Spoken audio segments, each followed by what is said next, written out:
अस्सलाम वालेकुम स्टूडेंट्स। आज की वीडियो में हम कैलकुलस एंड एनालिटिकल ज्योमेट्री का टॉपिक टेक्निक्स ऑफ डिफरेंशिएशन पढ़ने जा रहे हैं। इससे प्रीवियस वीडियो में हमने डेरिवेटिव के बारे में देख लिया था कि डेरिवेटिव क्या होते हैं, डेरिवेटिव का फॉर्मूला क्या होता है, किसी भी फंक्शन का डेरिवेटिव कैसे लिया जाता है। अगर आपको वो टॉपिक समझ में आ गया हो तो आप टेक्निक्स ऑफ डिफरेंशिएशन को इजीली अंडरस्टैंड कर सकते हैं। अगर आपको उस टॉपिक में कोई प्रॉब्लम है तो प्लेलिस्ट में जाके मेरी प्रीवियस वीडियो जरूर देखिएगा, जिसमें मैंने आपको डिफरेंशिएशन डेरिवेटिव के बारे में डिटेल से एक्सप्लेन किया हुआ है और इसका फॉर्मूला भी मैंने आपको एक्सप्लेन किया था। तो अगर इसके फॉर्मूले की बात करें तो इसका फॉर्मूला कुछ इस तरह से होता है कि derivative of any function is equals to limit h tends to 0 f of x plus h minus f of x upon h। ये हमारे पास डेरिवेटिव का फॉर्मूला होता है, यानी कि कोई भी अगर आपके पास फंक्शन है उसका आपको डेरिवेटिव लेना है तो दिस इज द फॉर्मूला।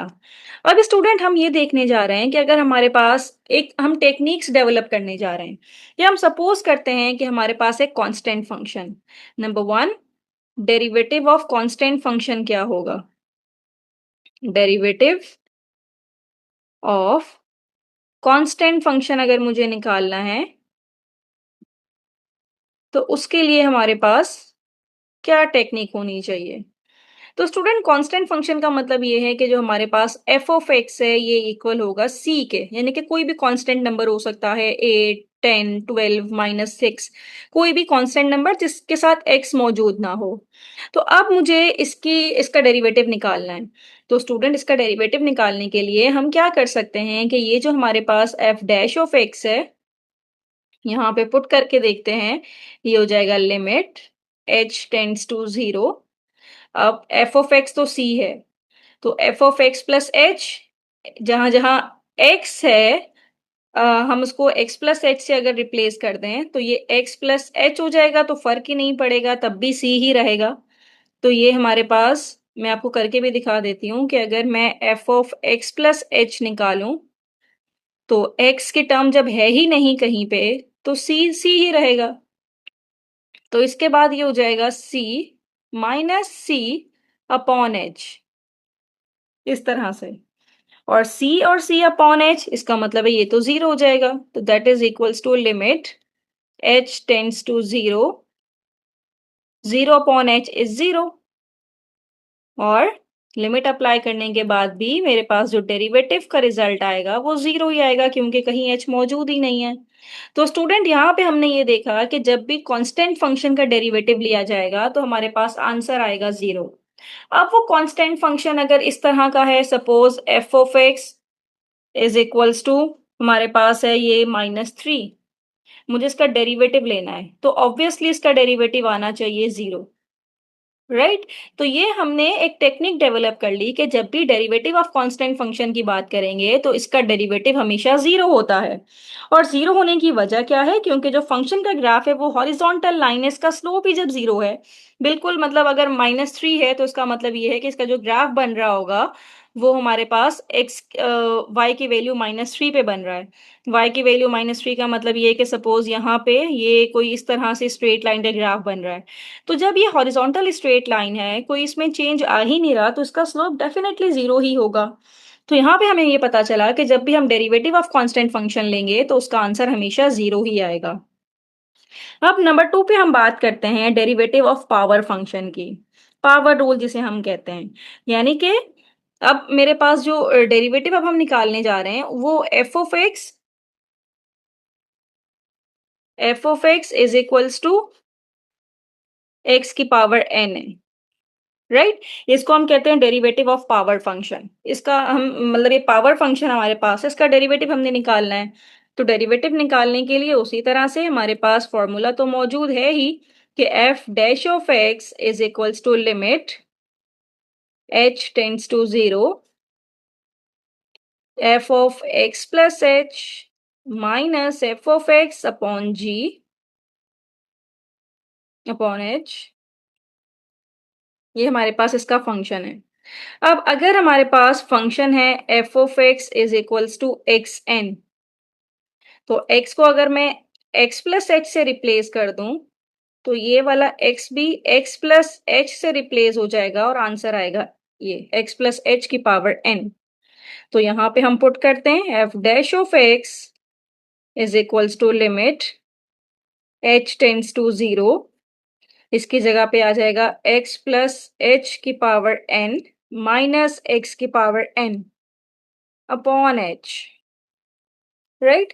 अब ये x प्लस h की पावर n है, इसको हम बाइनोमियल फॉर्मूले से ओपन कर सकते हैं। बाइनोमियल फॉर्मूले से जब ओपन करेंगे तो ये हमारे पास बाइनोमियल फॉर्मूला आपको याद होगा, हमने लास्ट टाइम भी पढ़ा था। बाइनोमियल फॉर्मूला से ओपन करेंगे तो ये हो जाएगा x की power n plus n, power नीचे आ गई, n की पावर एक कम हो गई, साथ में h, फिर plus n into n minus one upon two factorial. अब x की पावर हो जाएगी n माइनस टू और h भी हो जाएगा हमारे पास स्क्वायर, और ये चलता चला जाएगा यहाँ तक कि इसकी लास्ट पावर h की पावर n ना आ जाए। h की पावर n तक ये चलता चला जाएगा और डिनोमिनेटर में h एज इट इज रहेगा।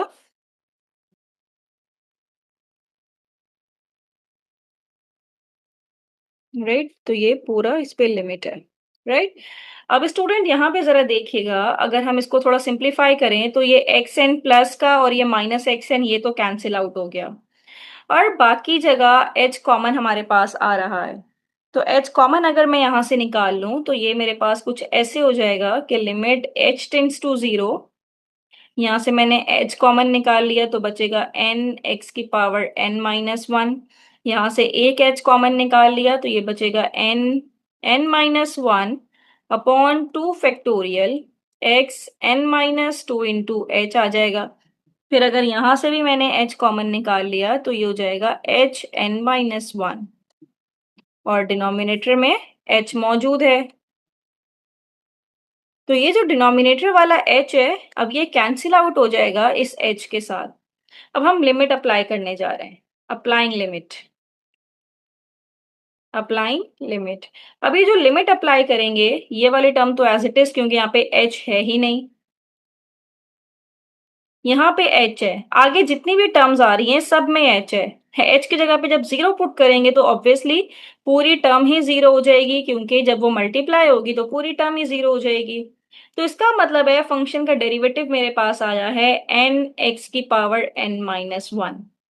तो स्टूडेंट ये एक और टेक्निक हमने डेवलप कर ली यहाँ पे कि अगर आपके पास फंक्शन इस तरह का पावर फंक्शन कोई है, यानी कि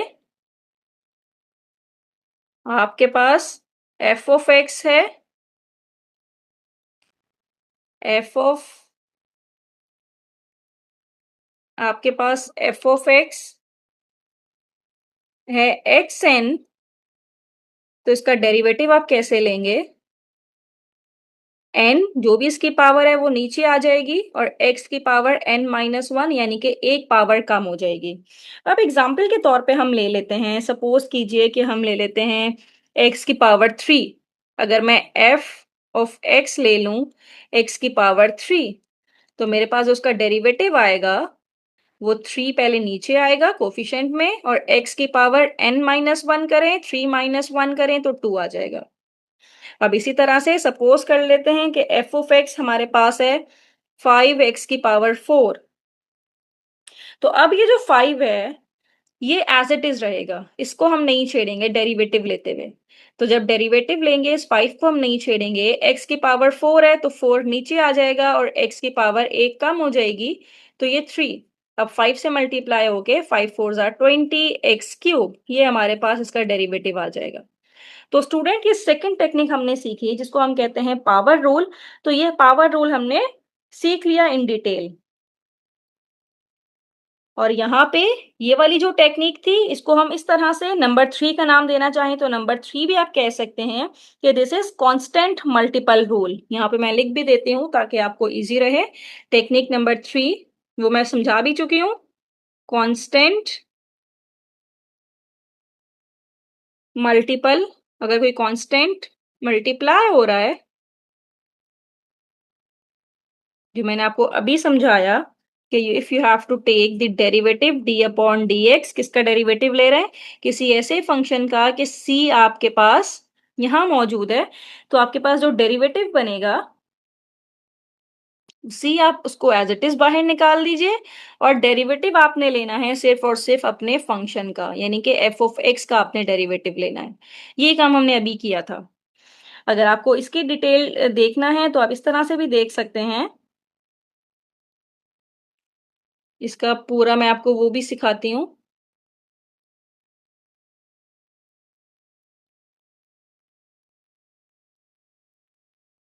ये हमारे पास इस तरह से जो इसका फ़ॉर्मूला होता है डेरिवेटिव का, ये होता है limit h tends to 0 f of x plus h minus f of x upon h. ये फ़ॉर्मूला होता है ना? तो अगर मेरे पास जो फ़ंक्शन है वो सी एफ ऑफ एक्स है, यानी कि फ़ंक्शन जो है मेरे पास सी एफ ऑफ एक्स का मुझे डेरिवेटिव लेना है, दिस इज़ अ फ़ंक्शन। तो आप क्या करें? डेरिवेटिव लेते हुए लिमिट h टेंड्स टू 0। अब सी एफ ऑफ एक्स है, तो यहाँ पे c रहेगा और f of x plus h function c f of x है तो c रहेगा, सी एफ ऑफ एक्स हमने कर दिया अपॉन h। अब यहाँ से c कॉमन आ रहा है, तो c a constant factor can be moved through a limit sign. उसको लिमिट साइन से हम बाहर भी निकाल सकते हैं कांस्टेंट फैक्टर को। h tends to 0 then f of x plus h minus f of x. c common लेके हमने बाहर निकाल दिया अपॉन h। अब अगर आप इस फॉर्मूले को देखें तो ये फॉर्मूला वापस से मेरे पास वही बन रहा है c f dash of x का फॉर्मूला। यानी कि अगर आपको डेरिवेटिव लेना है किसी ऐसे फंक्शन का जिसमें कांस्टेंट मल्टीप्लाई हो रहा है, तो आप कांस्टेंट को बाहर निकाल सकते हैं और अंदर वाले फंक्शन का डेरिवेटिव ले सकते हैं। राइट? अब इसकी डिफरेंट एग्जांपल हम देख लेते हैं। सपोज मुझे डेरिवेटिव लेना है D upon d x of minus x की पावर 12 का। तो -1 कांस्टेंट है, इसको आप बाहर निकाल दीजिए और x की पावर 12 अभी हमने सीखा था ये वाला रूल। x की पावर n है तो इसका आंसर होता है nx n-1। तो 12 बाहर आ जाएगा और x की पावर 1 कम होके 12 - 1 इज 11, ये रह जाएगा इस तरह से।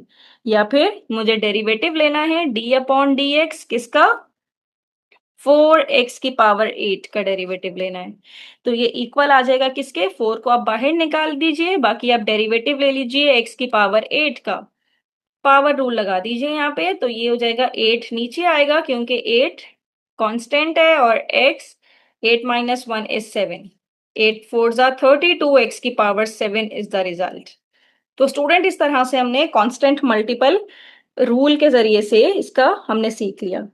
अब नेक्स्ट हम ये देखने जा रहे हैं कि अगर दो फंक्शंस हमारे पास ऐड हो रहे हैं या सब्ट्रैक्ट हो रहे हैं तो उसको किस तरह से हमने देखना है। तो इसको नंबर 4 का भले नाम दे दें, तो ये हमारे पास हो जाएगा sum and difference rules. Sum and difference rule. अब ये सम एंड डिफरेंस कैसे लेना है कि अगर आपके पास दो फंक्शन मौजूद हैं जो कि प्लस हो रहे हैं, डी अपॉन डी एक्स एक फंक्शन है एफ ऑफ एक्स प्लस दूसरा फंक्शन है जी ऑफ एक्स। तो स्टूडेंट आपको क्या करना पड़ेगा, आपको इन दोनों को अलग अलग डिफ्रेंशिएट करना पड़ेगा। D upon d x of f of x plus d upon d x g of x. इसी तरह अगर ये दो फंक्शन है और ये माइनस हो रहे हैं, एक f of x minus g of x है, तो आप क्या करेंगे कि डेरिवेटिव लेंगे एफ ऑफ एक्स का, अलग डेरिवेटिव लेंगे, बीच में माइनस का साइन आ जाएगा और जी ऑफ एक्स का आप अलग डेरिवेटिव लेंगे इस तरह से। अब इसकी एग्जांपल देख लेते हैं कि हम सपोज करते हैं कि मुझे डेरिवेटिव लेना है 2x की पावर 6 प्लस x की पावर 9। दो फंक्शन प्लस हो रहे हैं, अलग अलग फंक्शन हैं, मुझे इसका डेरिवेटिव लेना है। तो हम क्या करेंगे, अलग डेरिवेटिव लेंगे डी अपॉन डी एक्स किसका, पहले फंक्शन का जो कि 2x की पावर 6 है, प्लस फिर हम डेरिवेटिव लेंगे सेकंड फंक्शन का जो कि है x की पावर -9। इसका डेरिवेटिव लेंगे, कांस्टेंट रूल 2 बाहर आ जाएगा, x की पावर 6 6 कांस्टेंट में एक पावर कम, यहाँ पे -9 नीचे आ जाएगा और फिर x की पावर -9 में -1 करेंगे तो -10। तो ये हो जाएगा 6 2 ज़ा 12 x की power 5 plus minus minus 9 x की पावर -10। इस तरह से हमारे पास इसका रिजल्ट रहेगा, राइट। तो स्टूडेंट, अब हमने ये देखा कि हम सपोज डेरिवेटिव हम लेने जा रहे हैं यहाँ पे। एक और एग्जांपल कर लेते हैं ताकि क्लियरली समझ में आ जाए। अब मुझे एक फंक्शन है मेरे पास, y का फंक्शन है, और ये है 3x की पावर 8 माइनस 2x की पावर 5 प्लस 6x प्लस 1। दो से भी ज्यादा फंक्शंस हैं और मुझसे कहा जा रहा है कि आप इसका डेरिवेटिव ले लीजिए, यानी कि we have to find out d y upon d x.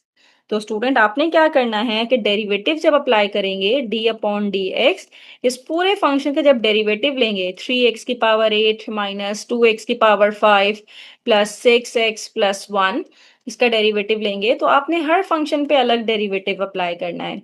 3x की पावर 8 पे अलग हो जाएगा, minus D upon d x जिसका सेकेंड फंक्शन है ये है 2x की पावर 5, फिर plus d upon d x इसका थर्ड फंक्शन है 6x, फिर plus d upon d x इसका लास्ट फंक्शन है कांस्टेंट 1। तो 3x की पावर 8 है तो 3 बाहर आ जाएगा, x की पावर 8, 8 नीचे, 8 माइनस 1 इज 7, -2 बाहर आ जाएगा, 5x4, 6 बाहर आ जाएगा, x का डेरिवेटिव पावर 1 है तो पावर इसकी 0 हो जाएगी, सिर्फ 6 ही रहेगा, और डेरिवेटिव ऑफ 1 इज 0। तो 8 3 ज़ा 24 x की पावर 7 माइनस 5 2 ज़ा 10 x की power 4 plus 6। This is your final result. तो स्टूडेंट, आपने देखा कि अगर एक से ज्यादा फंक्शन आपस में प्लस या माइनस हो रहे हो तो उसका डेरिवेटिव हमने कैसे लेना है। This is the rule to take the derivative if the function sum हो रहे हो या डिफरेंस हो रहे हो। अब स्टूडेंट्स, कुछ क्वेश्चंस हमारे पास हैं जिसका आपको डेरिवेटिव लेना है। सबसे पहला फंक्शन एफ ऑफ एक्स जो कि इक्वल है एक्स की पावर -3 प्लस 1 अपॉन एक्स की पावर 7। अब इसका जब डेरिवेटिव लेंगे तो -3 का तो आप इजीली ले लेंगे, 1 अपॉन एक्स की पावर 7 है, इसको आप पहले ऊपर लेके जाएंगे तो एक्स की पावर -7 हो जाएगी। इसके बाद इसका डेरिवेटिव लीजिएगा। और नेक्स्ट क्वेश्चन हमारे पास है, ये है f of x is equals to 7 x की power -6 -5 under root x. Under root x का मतलब है कि एक्स की पावर है 1/2। तो स्टूडेंट, इनको आप सॉल्व कीजिएगा और इनके आंसर मुझे कमेंट बॉक्स में जरूर बताइएगा। अब स्टूडेंट, आपने ये पार्ट 1 हमने किया है, यानी कि टेक्निक ऑफ डिफरेंशिएशन अभी खत्म नहीं हुई है, बल्कि अगली वीडियो में इसका पार्ट 2 होगा जिसमें फर्दर फंक्शंस होंगे और इसकी टेक्निक्स हम सीखेंगे। तो नेक्स्ट वीडियो देखने के लिए मेरे चैनल को सब्सक्राइब कीजिएगा। थैंक यू सो मच कि आपने एंड तक मेरी वीडियो देखी।